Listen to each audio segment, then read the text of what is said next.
Need easy crochet gifts in just a pinch? This cozy 3-in-1 set works up in just a few hours, but looks like you planned it weeks ago. Hey guys, I'm T, maker of 600 plus crochet patterns and tutorials. Welcome to the channel. Today is all about last minute crochet gift ideas that don't look last minute. We're making a snuggly matching trio, some gloves, a beanie, and a scarf. It's all worked in the squishy Sedge stitch. It's warm, stylish, and beginner friendly, and the best part, you can whip up the gloves in under an hour if you're really crunched for time.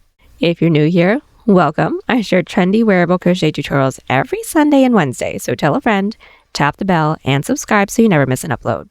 And if you enjoy the video, give it a big thumbs up or 2 thumbs down if you don't. Either way, it helps keep these tutorials free. Any category for yarn will work. I used 330 grams of yarn with 745 yards, and the individual project measurements will be in the description, along with a 5.5mm hook. Pattern link below. Use code TCDDIY for discounts on orders over $9.99. Stay to the end for this week's pattern giveaway. Now we're keeping it simple with all basic stitches, combined to make that beautiful Sedge stitch. They're all on screen now. Pause if you want to check it out. This tutorial is made to measure, but the base size fits most adults. I'll show you how to adjust as we go so your set is perfectly tailored. So grab your hook and let's head into the stylish last minute gift set. Let's kick things off with the gloves. These are such a satisfying quick win. They work up in just under an hour and add that instant cozy chic vibe to any outfit. We're all going to grab our category 4 yarn and make a slip knot. Then we're all going to grab our 5.5mm hook, and we'll start lengthwise doing a foundation single crochet row from your wrist up to your knuckles. This simple strip sets the height for the entire glove. So chain 2. Insert your hook into that first chain's front loop and back bump at the same time. Yarn over and pull through those 2 strands to get 2 loops on our hook. Yarn over, pull through the first loop. That's going to form the chain for your foundation single crochet. Then when we have 2 loops, single crochet per usual. So yarn over, pull through 2. That's our first stitch. The next stitch is going to be worked into that chain. So into that front and back loop at the same time, pull through those 2 strands, yarn over, pull through 1, yarn over, pull through 2. Now we're going to foundation single crochet in multiples of 3. I'm going to work 12 foundation single crochets. That's just about 3.5 inches or 9 centimeters. For fitted patterns, I prefer this over the basic chain because it's stretchier and prevents those gaps when we seam it later. Then we're working our Sedge stitch. Our Sedge stitch always starts with a chain 2, that's just our turning chain. And the first Sedge stitch is always 1 half double and 1 double crochet into that first stitch. After that first Sedge stitch cluster, we're going to skip 2 stitches and into the next, a single half double double, and we're going to repeat that trio until we have 2 stitches left. So skipping 2, into the next, single, half double, double. Then into that last stitch, just 1 single crochet to end with the same number of stitches as foundation single crochets that we made. Now for the fun part, we're just going to build the body of this glove, repeating this row. We're working this vertically, which is going to give us that amazing rib texture and natural stretch. Now the number of rows is up to you. We just want to make sure that the panel can wrap comfortably around the palm without pulling. Then once when the short edges kiss comfortably, then we're going to seam it together, adding the thumb holes. I have a total of 18 rows. That's just about 7.5 inches or 19 centimeters. And the best part, the joining doubles as our thumb hole. So we're going to place this up, making sure that our hook is towards our fingertips. And we're just going to place stitch markers nearest to the base of our thumb. From my hook, I inserted my stitch marker into the 3rd and into the 8th. And now we're just going to single crochet seam together, giving us the flexibility that we want for the glove. So we're going to chain 1, insert your hook into that first stitch into the front panel, first stitch into the back, and single crochet everything together. Now both sides should be connected. We're going to keep working this until we reach our first stitch marker. Once we do, we're going to cut, and then we're going to repeat starting from the next stitch marker down towards the bottom. Now once we've reached the edge, don't cut because we can actually work straight into that cinching cuff right after this. But you see that thumb hole? It's intentionally placed, creating that minimal modern cutout detail. And this way, it looks more expensive than it is. Then to give this its professional polish, we're going to work our cuff. We're going to flip our work right side out and start with 2 single crochets in through every side row. Working into this first side row we have right here, insert with 1, 2 single crochets, into the next with another 2 single crochets. Now this is going to help cinch the glove right at the wrist for that secure, cozy fit. So we're going to slip stitch into that chain space just to close the beginning to the end of the row. Then we're going to start with a chain the length that we'd like for the cuff to be. Mine's just going to be about 1 inch or 2 centimeters, so I'm starting with a chain 6. Then we're going to do slip stitch rows, but this first one is going to be worked into the back bumps. So chain 1 for the turning chain. Then turn our chain over, looking at these individual bumps that we have in the back. Insert your hook, yarn over, pull through everything on our hook, but make sure that we don't tug too tightly, otherwise the next row could be a little too tight to work into. We're going to continue with 1 back bump slip stitch all the way down our chain. Then we're going to connect it into the base. Now the connection into the base is yet another slip stitch, but it won't actually count as a stitch, it's just to anchor it down.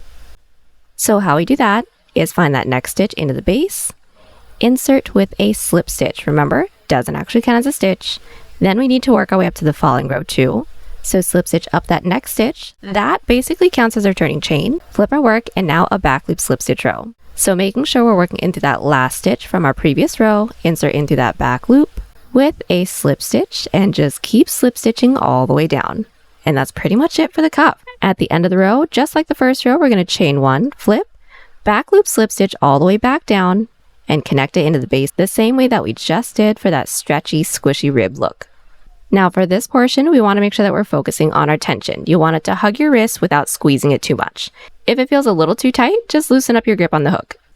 Now, one of my favorite parts about this design is that both gloves are done exactly the same way. So no fussing with making a right and making left, or trying to figure out which one to put on, the right or the left.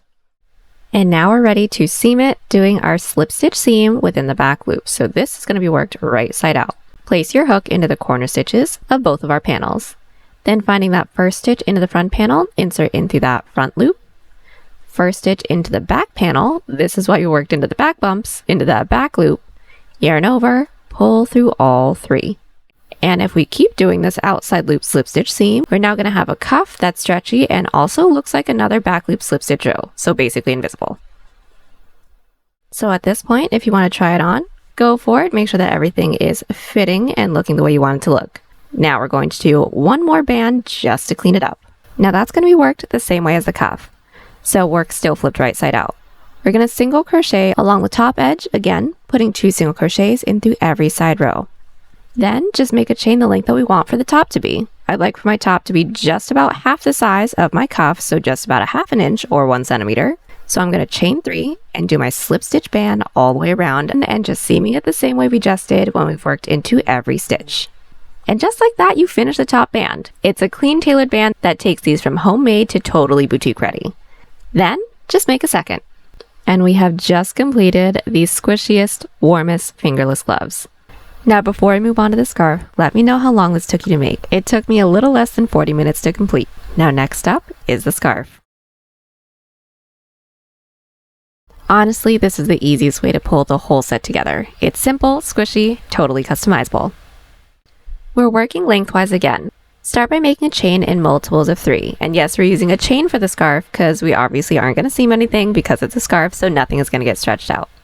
We're going to keep chaining until it's about 6 inches shorter than you want your final scarf to be, because we are going to save a little bit of room for those chunky borders at the very end. Now for me, mine is going to be a chain 180, roughly 49 inches or 124 centimeters. Wish me luck. But once when our chain is long enough, we're just going to build the body with the sedge stitch rows until we reach our desired width. Think of this as a cozy textured rectangle that grows row by row. Now, if you need a quick refresher on the sedge stitch rhythm, feel free to pop back to the glove section. It's the exact same technique. That timestamp will be linked in the description for you if you need it. Now, this long ribbed panel is the heart of the scarf. It gives the sleek lines and soft drape. And that's the handmade but designer vibe that we love. Now mine came out to be just about 6 inches or 15 centimeters. That's just 17 rows. Now to polish it off, we're adding a wide double crochet border. That's what takes it from simple strip to finished accessory. We're working with the single crochet row along the short end of our scarf. We're going to alternate between 1 to 2 single crochet in through every side row, working along our short ends. Now quick tip, this single crochet row needs to end in an even number. So if you got to add one last stitch into that last side row, go ahead and pop one in there. Then at the end of our single crochet row, we're all going to make a chain the length that we like the border to be. Now we did save 6 inches for the border, so we're going to split that in half. I'm going to start by making a chain 13 here. That's just about 3 inches or 8 centimeters. Then we're going to double crochet back down. So we're going to start with the chain 3, which is our turning chain. Then into the 4th chain from our hook, start with our first double crochet and keep working 1 double crochet into every chain. Now since we're working down our chain, we're going to anchor it down into that single crochet row that we just did. So if you need to twist the chain in order to connect it into that single crochet row, go ahead and do that. That's what I did. Now we're going to connect it into the base by counting up the next 2 stitches. There's 1, there's 2. Into that 2nd stitch, insert with a slip stitch to anchor that down. Then to work our way up to the next row, we're going to slip stitch up the next 2 stitches into the base. Now that's the reason why we have to have an even number of stitches. Flip our work and put 1 back loop double crochet into every stitch. So just into the top of that last stitch from our last row with a back loop double, and keep back loop doubling all the way down. Then at the end of the row, all we're going to do is chain 3, flip our work, and back loop double all the way back up, connecting it into the base the same way that we just did, and the border will be complete once we worked into every single stitch. Then the last thing for the scarf is just to repeat it on the other side. These bold borders are going to frame the scarf beautifully, giving it a tailored finish that looks totally runway ready. Perfect for gifting, or yourself, whoever. Then we are all done with our scarf. Now quick question right before we move on to the beanie. How long did this take you to make? This took me just about 3 hours, but it's totally worth it because most of the pattern is just mindless rhythm, so we were able to get in a couple of episodes of our new show. Now on to the final touch, the beanie. Now the beanie brings the whole set together. It's fitted, a little slouchy, and perfect finishing touch to this trio. Now we are going back to the foundation single crochet row for this one. This is going to give the beanie the stretch right from the base, which is super important for a good fit. Work your foundation single crochets still in multiples of 3 from your temple back to the crown of your head, plus about 1 inch for slouch. And if you need a refresh on this, it's actually done exactly the same way as the gloves, so that timestamp will be linked in the description. I'm going to work 30 foundation singles. That's just about 9.5 inches or 24 centimeters. Now from here, we're building a rectangle with the sedge stitch rows until it can wrap all the way around your head. Basically the same as the glove, just a little bit bigger. Now after a few rows, just pause, wrap it around your head. The panel should meet edge to edge without pulling too tight. If it is, add a couple more rows. And finishing up my last beanie body row, I have a total of 48 rows. Now this width is just about 17 inches or 43 centimeters. Now we're going to seam it up and cinch it. Now the seaming is going to be done exactly the same way as the gloves. So as a refresher, we're going to seam the short ends together, so fold your work in half, and single crochet in through both the front and the back panel at the same time, forming a tube. Now when we have made our tube, we're going to cinch the top closed. So we're going to pull a decent amount of slack. I'm going to pull maybe like 12 inches or so, and use a tapestry needle to weave in and out of the tops of every row that we have. We want to make sure that we're working in through every side row to make sure that the gathering is even and we don't have any gaps. So for this, take your time, making sure we go through every single row. Then we're just going to pull nice and tight. We don't want anything slipping out or falling in. Then I'm just going to work a couple passes in through this cinch that I have just to secure it down. Then I'm going to weave in this end, and this is going to be the inside. So then I'm going to flip my work right side out, then we're going to do our brim. But that's going to be done pretty much the same way as the scarf's border. We're starting with a single crochet row along the bottom of our beanie. This gives us that same clean base to work into for our brim. So just alternate between 1 to 2 single crochets in through every side row, making sure we end on an even number. Then when we've made our way around, slip stitch into that chain space that we made. Then we're going to do our same back loop double crochet brim that we did for the scarf. Now, if you need a refresher on how to do that, that section will be linked in the description. Now, I wanted my brim to be just about 3 inches or 8 centimeters, so I'm starting with a chain 13 and just work my way all the way around. Then finish up the brim with our same single crochet seam. Then we have just completed the beanie. Then our trio textured sedge stitch gift set is all complete. The last thing we have to do is simply weave in all of our ends. I'm so proud of how this turned out, and I can't wait to see your versions. If you make your own, post it to our community tab, and now I want to hear from you guys. Who would you guys gift this set to? Drop your answer in the comments down below.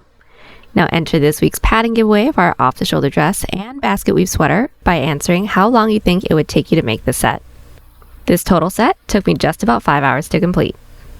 Now, if you love this tutorial, hit that like button and subscribe so you never miss a new pattern. We drop fresh content every Sunday and Wednesday.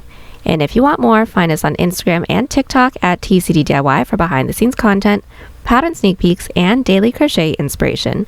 And if you like extra perks, become a channel member. You'll unlock exclusive discounts like up to 50% off patterns and a lot of fun BTS. As always, thank you guys so much for watching. Happy hooking, and I'll see y'all in the next one. Bye!